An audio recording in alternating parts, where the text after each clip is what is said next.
बहुत बहुत अच्छा लगता है। क्यों? क्योंकि बच्चे ही आगे हमारे भारत का भविष्य बनेंगे।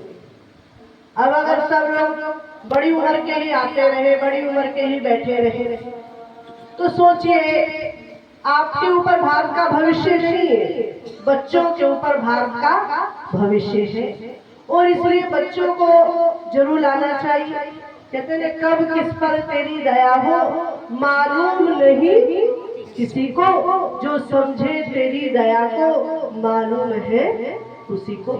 तो इसलिए हमें बच्चे बहुत अच्छे लगते हैं और इसलिए ही हम अपने सत्संग में सबसे पहले कहते हैं प्यारे प्यारे बच्चों, क्योंकि हमारा प्रेम बच्चों से ज्यादा है। और क्यों है? क्योंकि उनका मन निर्मल होता है, उनको जो भी कहना होता है अच्छा बुरा वो सीधा सीधा बोलते हैं, और सीधा सीधा जो बोलता है वो अच्छा लगता है।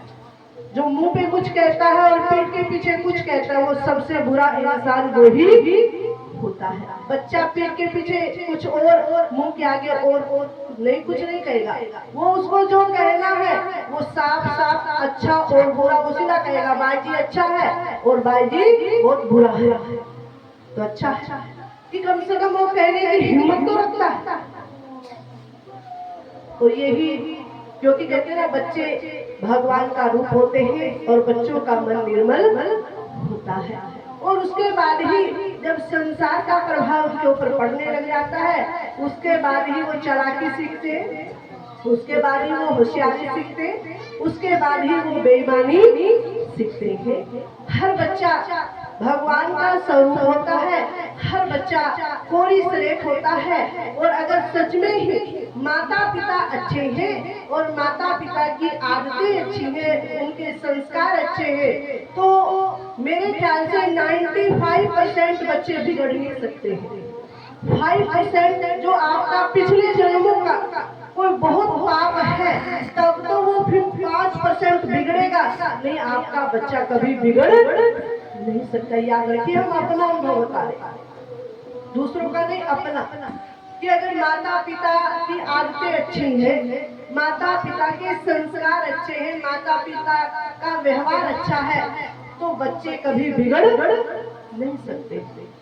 बच्चे तभी बिगड़ते हैं जब माता पिता की वो आदतें बिगड़ी भी देखते हैं, जब माता पिता ज्यादा चालाकी चतुराई होशियारी दुनिया के सामने पेश करते हैं, तो उनके बच्चे अक्सर आपको देखने को मिलेंगे, उनके बच्चे उनके भी माई बाप होते हैं, तब उनको बहुत बुरा लगता है। तो संत कहते हैं कि सच में हमें एक मौका मिला है और इस मौके को किसी को गंवाना नहीं है। 84 लाख योनि में हम सब खाना पीना सोना संसार के हर भोगों को भोग सकते हैं, लेकिन भगवान की भक्ति करना और कराना ये तो केवल एक मानव शरीर में ही हम कर सकते हैं और करवा भी सकते हैं। दूसरा ऐसा कोई शरीर नहीं है कि जिसमें हम दूसरों से भक्ति करवा सकते हैं और खुद भी कर सकते हैं। क्यों?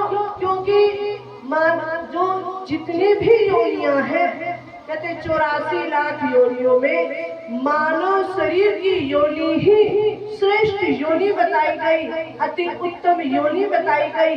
क्यों?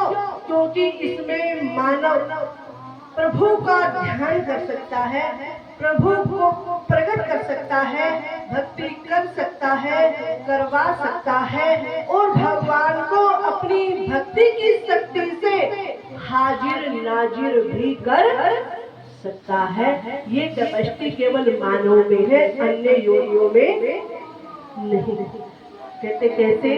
कहते जब साधक की साधना सच्ची होती है तो वैसे ही भगवान भी काम करते हैं। जो दिल माही तेल है, जो चकमक में आग और तेरा साईं तुझ में है, जाग सके तो जा।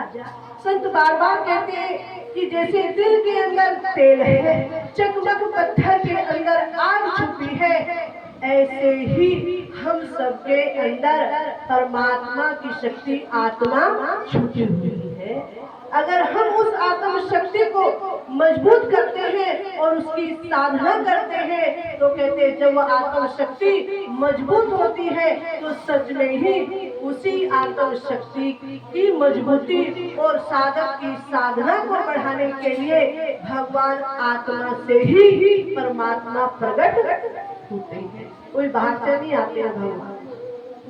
व्यक्ति सोचता है भगवान कहीं आसमान से आएंगे या धरती फोड़ के आएंगे या क्षीर सागर से आएंगे, ऐसा नहीं।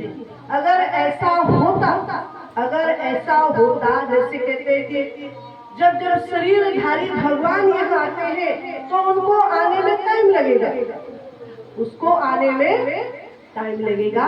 लेकिन जो भगवान हर हृदय में विराजमान है, जो भगवान कण कण में विराजमान है, आप सच्ची श्रद्धा से, सच्चे प्रेम से कहते, जिसके लिए हमारे संत कहते तार से तार मिला, मिला तार से तार तो तार ही देंगे कारण कहते। अगर आपका सच में ही मन निर्मल है, दूसरा आपके विचारों में कोई नहीं है, तो भगवान आपके लिए हाजिर होंगे। लेकिन आपकी भावना सच्ची होनी चाहिए। हर इंसान सोचता है मेरे लिए भगवान प्रकट हो, मेरे लिए भगवान आए, जैसे मीरा के लिए आए, ध्रुव के लिए आए, प्रहलाद के लिए आए। इसलिए तो इंसान भक्ति करता है। बताइए किस लिए कर रहे हैं? धनवान बनने के लिए भक्ति कर रहे हो? वो जो धनवान बनने के लिए भक्ति करता है तो भाई वो तो संसार में बड़े बड़े बिजनेस करे, धनवान बन जाओ। अगर सच में ही जो भक्ति का राज है वो तो भगवान को पाने के लिए ही भक्ति की जाती है। और इस जीव को हमेशा हमेशा के लिए बंधनों से मुक्त करने के लिए ही भक्ति की जाती है। और जो लोग धनवान बनने के लिए भक्ति करते हैं तो हम कहते हैं कि वैसे तो भगवान का हिस्सा 10% है कि आपने दिन में 100 रुपया कमाया तो आप भगवान के लिए 10 रुपया धर्म में लगाइए। अगर आप धनवान सच में ही बनना चाहते हैं तो आप अपनी कमाई का 50% धर्म में लगा के तो देखिए। आप धनवान न बन जाओ तो मेरा नाम बदल देना, क्योंकि गुरु महाराज जी ने नाम रखा है। अगर आपने जैसे 50% कमाया है और 50 आपने भाई 100 कमाया और 100 में आप 50% आप अपने लिए गुजर बसर जैसे कैसे करिए और 50% आप धर्म के कार्य में लगा के देखिए। भगवान आपको धनवान तो बनाएगा ही बनाएगा। संसार में कोई रोकन हारा नहीं है। लेकिन जब हम भगवान का हिस्सा भी खाते रहते हैं, भगवान इंतजार करते हैं मेरा बच्चा है, मेरा अंश है, अब देगा अब देगा अब देगा अब देगा। मानव देता ही नहीं, सब खाता है सब खाता है सब खाता है। तो भगवान क्या करता है? शरीर में लगाता है रोग, है ना? शरीर में क्या लगाता है? बीमारी लगाता है। अंदर है बीमारी, अंदर से ही लगी। भगवान भी अंदर है और बीमारी भी अंदर है। अब जब बीमारी अंदर है